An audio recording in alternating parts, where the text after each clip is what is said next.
Hi, my name is Buffy Helwig, and I am co-owner with my sister of Joe's Food Center in Upton, Wyoming. My name is Jackie Gustav. I am a co-owner with my sister at the Joe's Food Center in Upton, Wyoming. January 1st of 2020, my sister and we purchased the business from our mom, Carmen Deal. The grocery store at the beginning of the pandemic was crazy. It was insane. Probably, I don't think, of the 20-some years that I've worked here full-time, I do not remember a time when it was as nuts. The restrictions, people couldn't travel. You know, they wanted everyone to stay at home.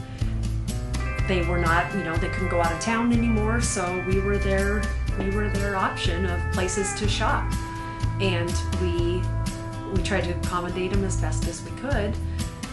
There were some very long hours, and there was a couple times, mentally I was, could I say, a little stressed out.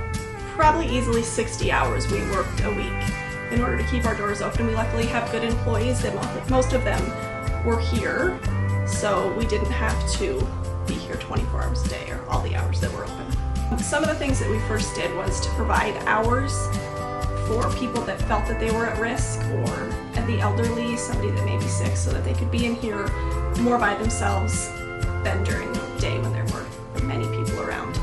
First in paper products, and then in cleaning products. Basically every department of the store had shortages besides maybe produce, but meat, dairy, staple items, rice, cereal, all of those items there were shortages across the entire store besides produce. I think the positive takeaway after things have kind of gone back to normal after the pandemic is just realizing the fact that we know that we can do this, that we can handle this business. It was during those hardest times and the busiest times that we realized that we are capable of doing this and making the grocery store a successful place for our community. It's cool. One positive takeaway was the faith that I have in my employees and their willingness to step up and take responsibility and do the things that need to be done and still show up and be responsible for themselves and their personal space and be aware of how they're feeling and if they're sick and their families, and be willing to work extra hours and make this place safe for us.